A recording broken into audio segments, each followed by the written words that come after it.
Joined by Candace Owens. Candace, you're our newest colleague here at the Daily Wire. We're excited to have you. My first question is, I know you've only been here for a few days, but who's your favorite coworker here at the Daily Wire? That is a really good question.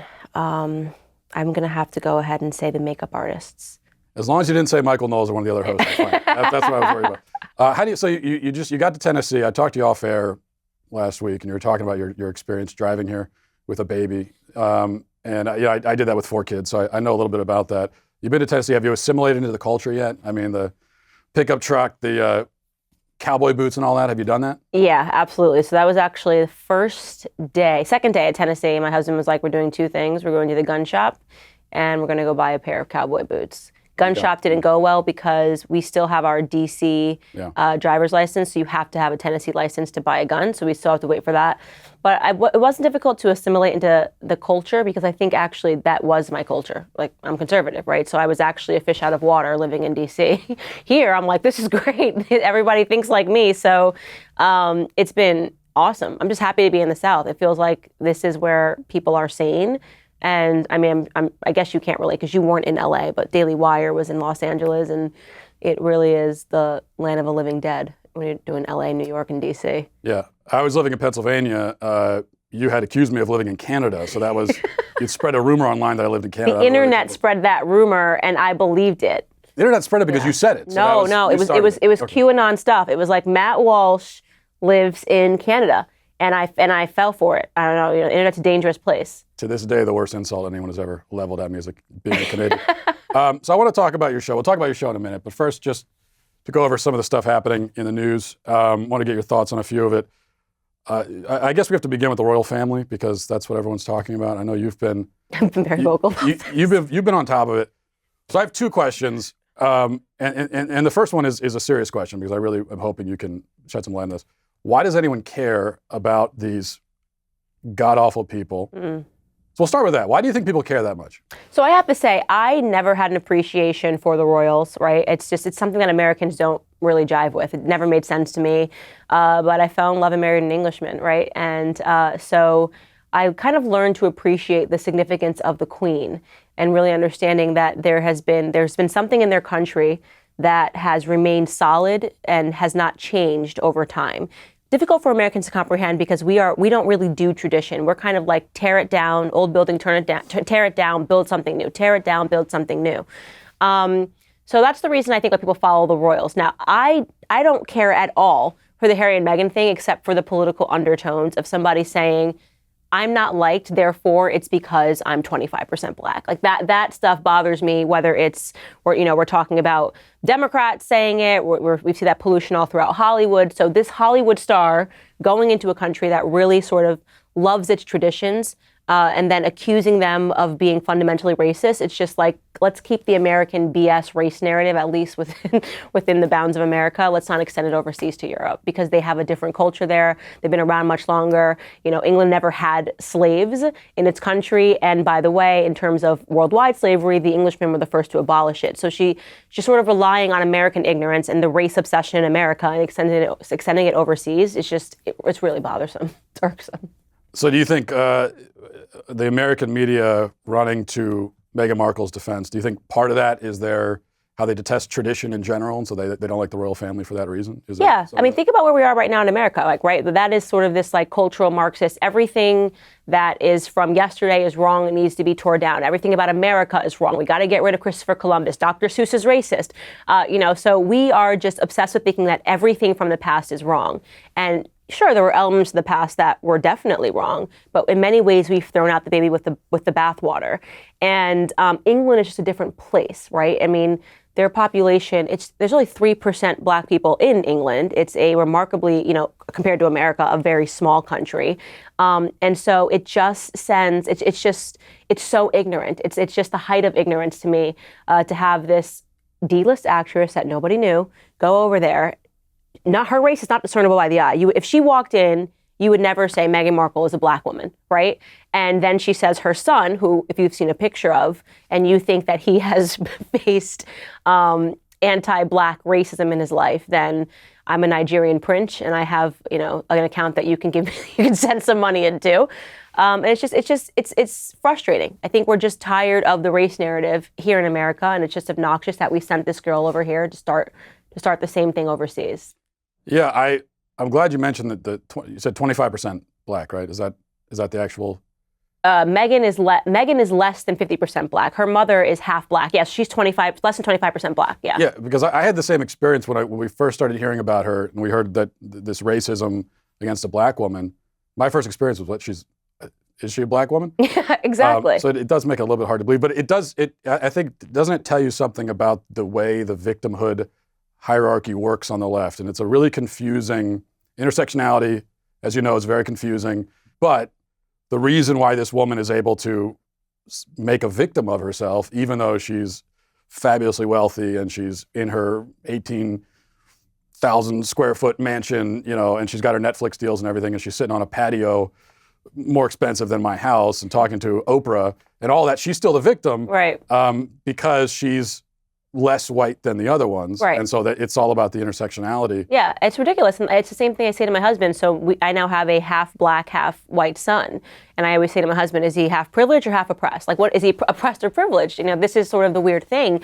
And she never, throughout her life, she never presented as black. It wasn't like she was playing black characters or wanted people to identify her as black. But it became convenient for her when she realized, okay, the entire United Kingdom hates me. I'm not a very likable person, and the elements that they hated about her are the elements that I think conservatives hate about Hollywood, right? Where she just wanted to be the center of attention at all times, and she couldn't respect tradition. And then she goes around and says, okay, well, how can I make the American press love me since I've been sort of chased out of the country because no one likes me there? And the obvious thing for her was, I'm in Hollywood, so I'm going to take, the race narrative. And it's just pathetic, You're wealthy. By the way, even if you weren't, sometimes in life, people don't like you. I know. You can Google my name. You know what I'm saying? I've got tons of hit pieces against me. I've never once read those hit pieces and said, well, it's clear they don't like me because I'm black. It's sometimes people don't like you. Deal with it. How do you think, with the victimhood hierarchy, because I'm always fascinated by this, we know that she can put herself on it for the racial issue, but I can never quite figure out on the left, who are the uber victims? Who's at the top of the hierarchy? I think it's probably LGBT, trans. Is that what it is? But it seems to change depending on who the person is. Yeah, it's weird. So the trans stuff, what I've noticed is it does seem like, okay, they are the biggest victims, but that's actually not true because Black Americans, by and large, do not support the trans agenda. That's actually being pushed by wealthy white people. So it's very interesting to try to discern, even now when you see like a big race scandal and you'll be like, oh, this person was canceled because they were racist. Most of the time it's white people that are canceling people. It's not Black people that are up in arms. Like Black people did not go up in arms about Dr. Seuss. That was literally created by white people who are now wielding the race sword and being like, you must go. Morgan Wallen scandal. Black people were like completely out of it. They don't know who Morgan Wallen is, right? I mean, so they're like, So this is actually white people being empowered and using race as a tool, and white people establishing that the trans agenda is now their new frontier of oppression. So, no, I don't think I think Black is peak victim. And if Black Americans were like, cut this out with the trans stuff, they would have to sort of cut it out. But yeah, it's interesting because the question is who's deciding on these cancellations and these victimhoods. It ends up being, if you follow it, wealthy white corporations.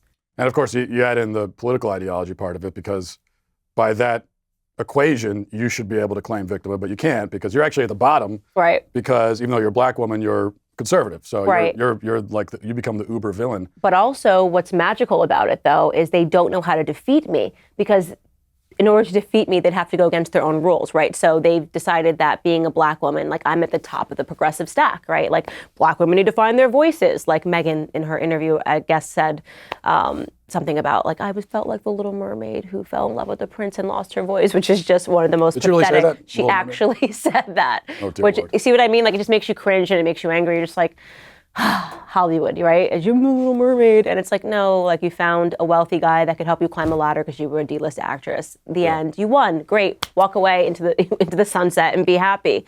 But yeah, it's interesting because they don't know how to attack me. Don't you find that you get even more hate than, let's say, I would as a white man? Oh, yeah. Because not only you're saying unpopular things, but also there's this element of you're betraying. The left thinks that that you belong to them because of Right. your identity. So that they get very frustrated because it's like they assumed all of this power by creating these sort of victimhood channels. And one of those things was Black women are always victims. So when a Black woman denies being a victim and says, I don't want to take the victim card, I don't believe in the Black card, I feel remarkably privileged in this country to be an American living and breathing at this time, you are privileged. They just go, because now they don't know how to defeat me without being racist themselves, right? Because attacking a Black woman is fundamentally racist. So they just want me to go away and they don't know how to make that happen. We were talking about the trans thing a second ago. Gender, I've noticed it seems like, correct me if I'm wrong, but it seems like in recent months, you've been focusing especially on gender issues. Yeah. Going back to the infamous Harry Styles, your controversial opinion that you don't think men should wear dresses. I don't know how you could possibly say such a thing. But so there's that, and then there's the men in sports and all those sorts of things. I think that the gender issues have been, I've been saying for years that this is one of the central battlefields of the culture war. It's time for conservatives to wake up to it and start engaging. This is not a sideshow. It felt for so long that conservatives said, well, this is a fad, it'll go away. It's not. So what? Am I correct that you've been focusing on this more? And if so, why is this important, do you think? So I actually haven't been focusing on it more. It's just that it's kind of finally come to fruition, which you predicted it, I predicted it. So 3 years ago, when I was first speaking out, I was like, watch this, because this is something that you think, it's less than 1% of the population. It's not going to ever be a thing. And I was like, I just kind of saw it kind of brewing. And I had done tons of episodes on my show, my previous shows, talking about it. When I was sitting college campuses, I was talking about it. And then it feels like sort of in the last 6 months, they sort of became really obsessed with now even calling a woman is wrong, right? Like even trying to say, all of these terms, woman X, how do you even say it? Womex? Women's? Womenix. Womixin. Womixin? Womixin, I think. Womixin. Yes, right? I also thought it was Latinx, but I'm told that it's a Latin X. No, let's go with Latinx, right? And which is hilarious because if you ever use the word Latinx, it's the easiest way to discern that someone is not actually Latino or Latina because they'd have to do away with the entire language. Yeah. Everything is a gender in Spanish. La mesa, that's table. It's like boy or girl for everything. But yeah, so I just saw it coming and I wanted to really assert myself on that issue because it is just the greatest undoing, you get to destroy families, weaken society. You can do everything through the transgender movement that the left is really after, which is just chaos. So yeah, I just spoke out against it. And I will say this, like I said earlier, it is the one issue that Black Americans are the most uncomfortable with. And so I have not, I've seen Black Americans across both sides of the political spectrum say, okay, on this, she's 100% right, which makes sense because if you poll Black America in terms of their politics, they've never been big supporters of the LGBTQ That's also, you don't, whatever it is. I just say the whole alphabet, but you say that Black Americans don't support this, and I've heard that before, but you don't hear that voice. The voice is heard through you, but it's not. They don't have very many outlets to express that. BLM, for example, is at least before they scrubbed their page that laid out their whole agenda, the stuff about tearing down the families. Yeah, families. They took a lot of that stuff off, but before they took that stuff off, you read it and you thought, well, this is an LGBT group. This is not. There's very little here even about race. It's mostly about trans and. So is that? Why don't we hear that expressed more? Is it? Yeah, I think you do. It's just not given. It's not given air. So, I definitely have heard Charlemagne the God, right, on the Breakfast Club talk about various political issues, and they will always side on the. Candace is right on this one, and definitely throughout the Harry Styles thing.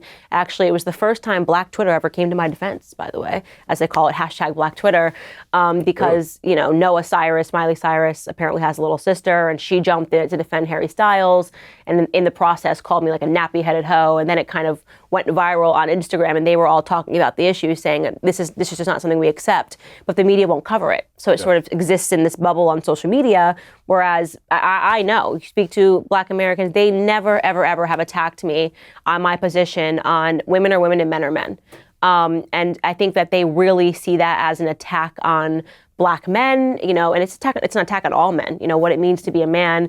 And we already have so many issues when it comes to fathers in the home and what it means to be a man in Black America as is. So it's just not something that they're going to get behind. So it's a losing issue for Democrats, which is why I'm okay with them trying to force this down people's throats, because in my opinion, you start calling a Black woman's child, her son, by a female name, and you're going to wake up a sleeping giant. Yeah, I agree with you. It's a losing issue, I think, across most demographics. Yeah. It's just that, again, there's this. It's hard to get that voice out there, right? Because the media doesn't want to air that. But one other thing I want to ask you before we talk about your show on this topic, there was this Gallup poll that came out. I don't know if you saw it last week. I think it was talking about the rise of LGBT identification in the younger generation, Gen Z, and they're defining. I think they define that as born between 1997 and 2002 or something.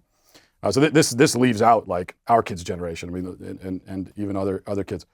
But they found in the Gallup poll that something like 12% of this generation identifies as bisexual, like easily 10 times higher than other older generations. The number of transgender identifications 10 times higher.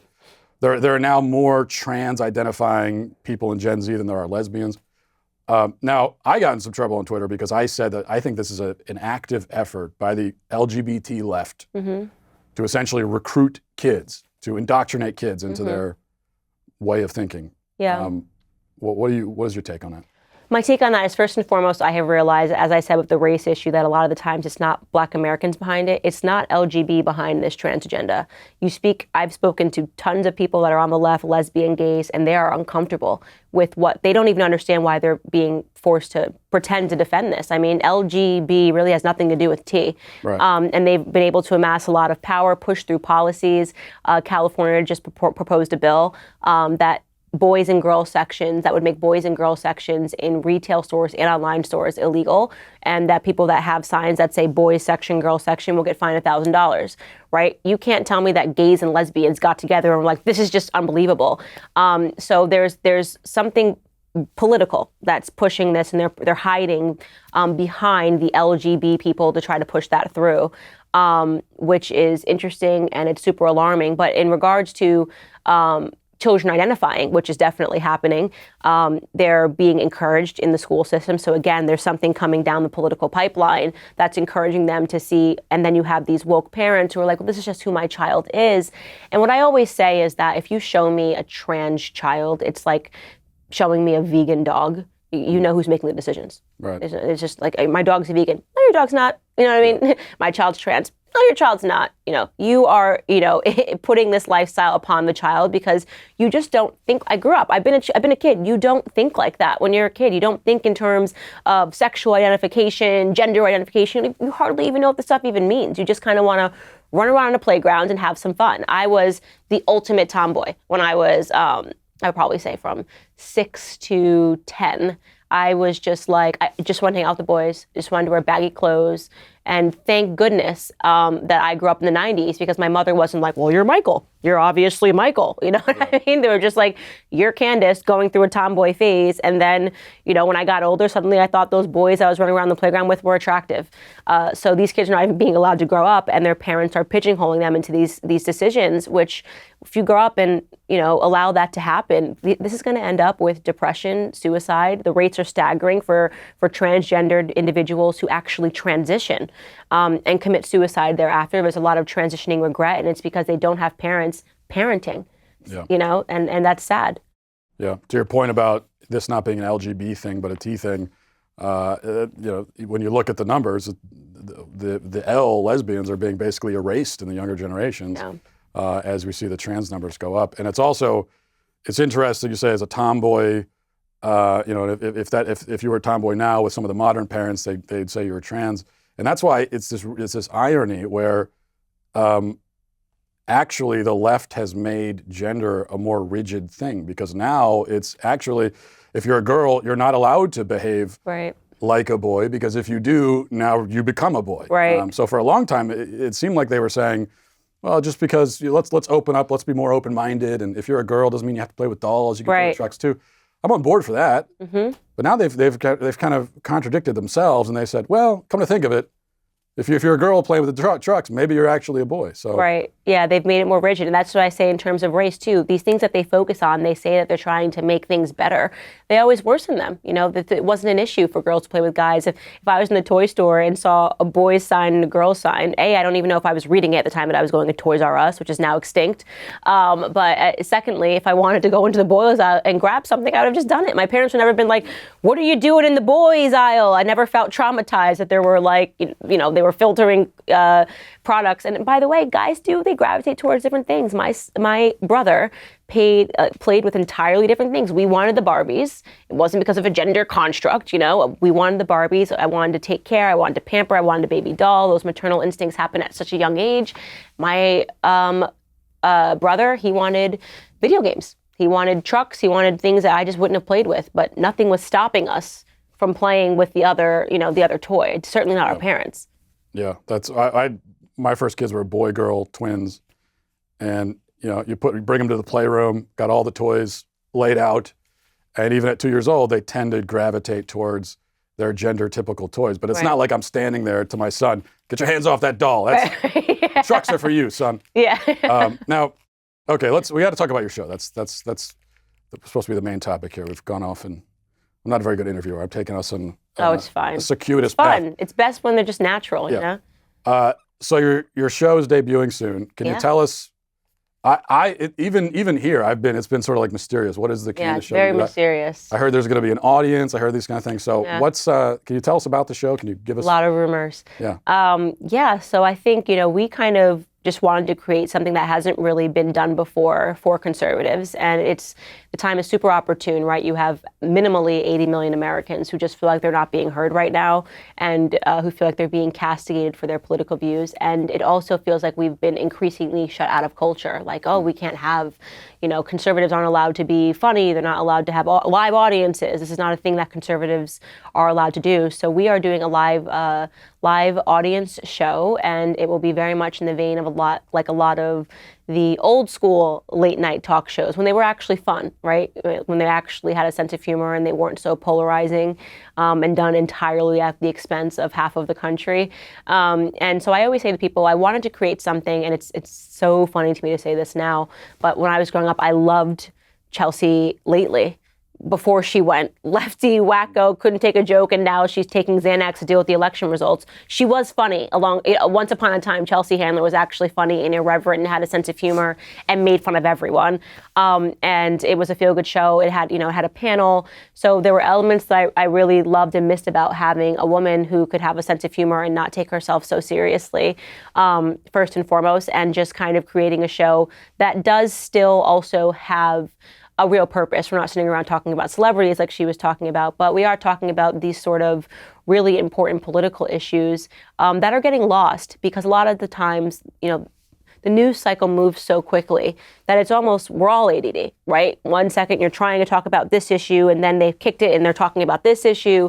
And I really wanted to sort of get people focused on these issues like we just talked about in this show, to really understand what is happening in this country, how serious it is, but also to give them a message of hope. And that's through my monologue and my epilogue. What would you say at the end when you say something at the end? Epilogue, maybe? Called epilogue, sure. Yeah, but but the opposite of an epilogue is a prologue, and I wouldn't call the monologue the prologue. Well, I guess it's a monologue prologue. Yeah. And then it's a monologue epilogue. Or just call it the monologue at the end. Yeah. The simplest thing. Yeah. Yeah. Monologue at the end. Yeah. And sort of giving them a sense of hope and letting people know, okay, it does kind of feel like the world's on fire and we're just watching it burn. But there are some things to feel hopeful about. People are fighting back. People are winning. And to invite, for the interview segments, Americans, of course there will be some celebrities put onto the show as well, but also I'm inspired by a lot of Americans that are fighting back, students who are fighting back against the indoctrination that's happening at their schools, and it's going to be a really fun show. That's bringing the hope into it is good, because and that'll be good to inject a little bit of sunlight here, because I'm just doom and gloom. That's my perspective, is we're all doomed. Some people like to watch the world burn, right? Yes. That's your show.